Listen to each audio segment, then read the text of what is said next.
E aí, gente, esse é o canal Doramas e Afins e eu continuo falando de A Gente Tenta, que é um dorama original Netflix. E eu vou falar hoje sobre os episódios de 7 a 10. E como eu vou falar de 4 episódios, então eu vou fazer um apanhado usando só os personagens. E eu começo falando da Una, que foi se fortalecendo, e podemos concluir que o relacionamento com Dongman tem feito bem a ela. Ela tem uma forma muito honesta com os seus sentimentos, é franca sobre o que sente por ele, não tem medo de expor isso.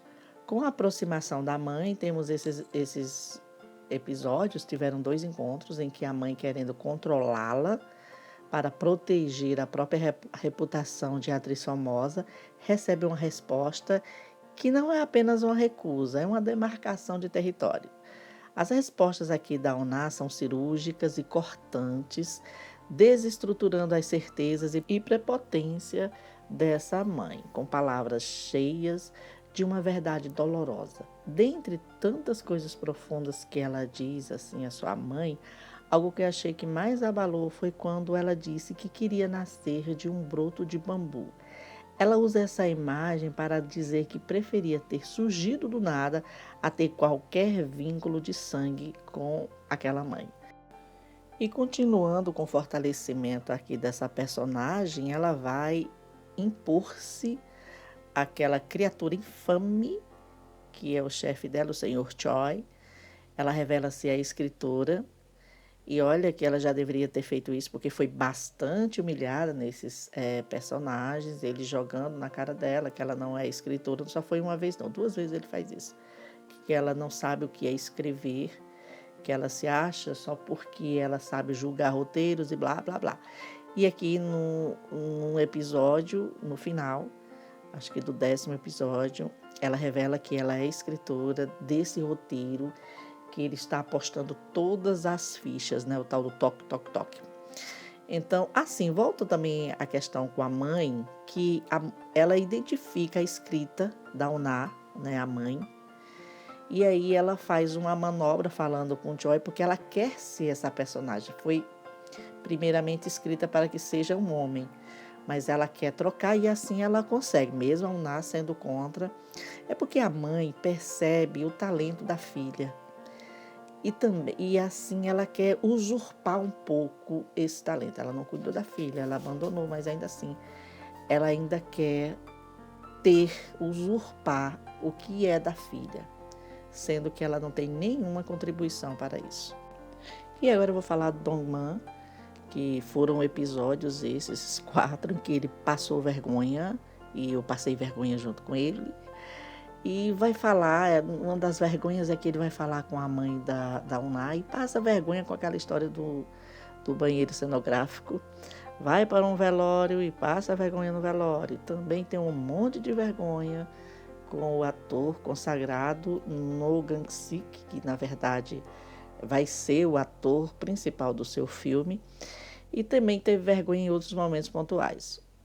E também teve outros momentos engraçados, e como eu tenho falado nos outros vídeos que fiz sobre A Gente Tenta, o equilíbrio entre o dramático e o cômico permanece com excelência.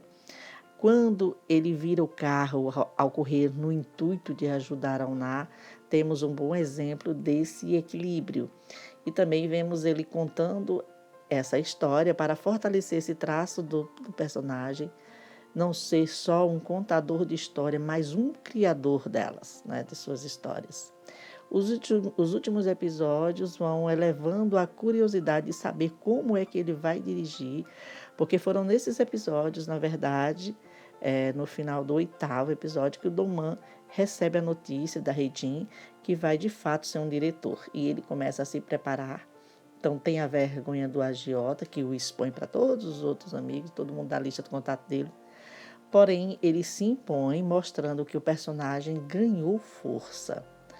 Aí tem também a Regine, e eu quero falar um pouco dela porque eu gosto muito dessa personagem. Ela é firme, sincera e ela procura ser sensata. Então ela vai romper com o Sr. Choi por não querer ceder ao plano dele de lançar o filme por sua produtora.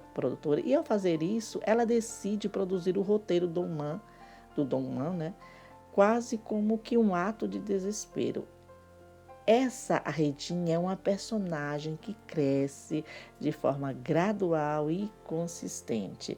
Tem também do Diman, falar um pouco do Diman, o irmão do Dogman, e que continua se aprofundando em sua dor.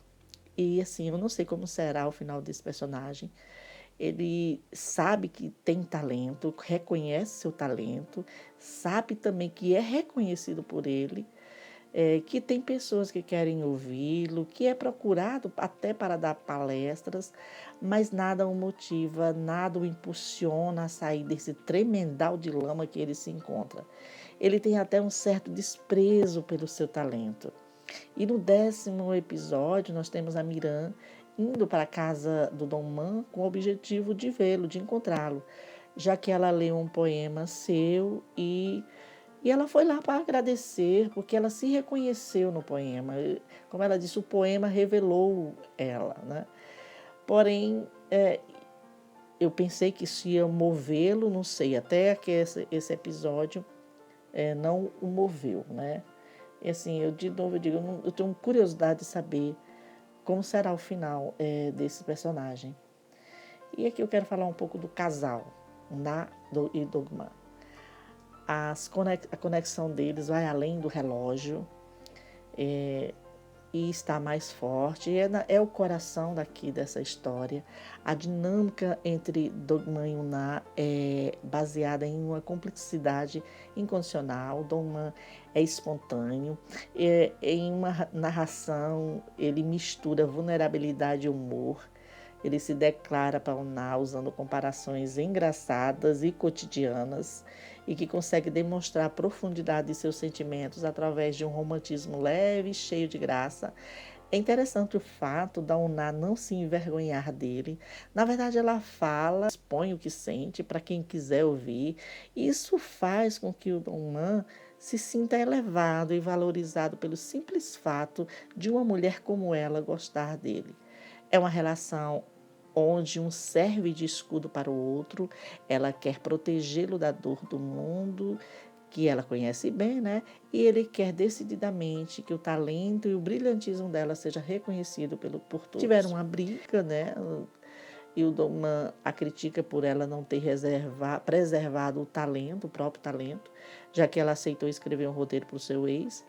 A Una se defende com unhas e dentes, assim, dizendo que quando gosta de alguém, se entrega por inteiro e que com ele seria diferente isso.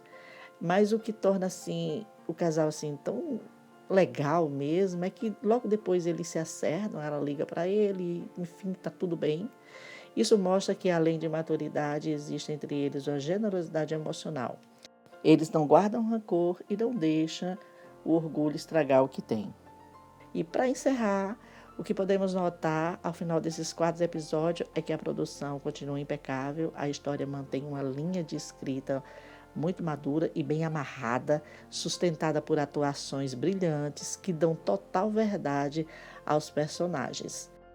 O grande trunfo aqui é o equilíbrio perfeito entre o drama profundo e as pitadas de alívio cômico, garantindo que a gente se emocione e se divirta na mesma proporção. Outro ponto que merece destaque é a direção. A direção é a forma como o diretor escolhe contar a história visualmente. E aqui ela é excelente porque sabe exatamente como usar as câmeras para valorizar as emoções. É uma direção segura. A fotografia e os cenários também trabalham para ajudar a construir esse clima de forma sutil. No meio de tudo isso, o romance entre os protagonistas segue crescendo, tornando-se cada vez mais forte, amável e maduro. Este é, sem dúvida, um dorama feito de falas marcantes, daquelas que a gente precisa pausar o vídeo para absorver o impacto das palavras, seja pelo riso ou pela emoção. O saldo desses capítulos é extremamente positivo e nos deixa, assim, ainda mais ansiosos para ver o que vem pela frente. Eu só estou na dúvida de como será o final.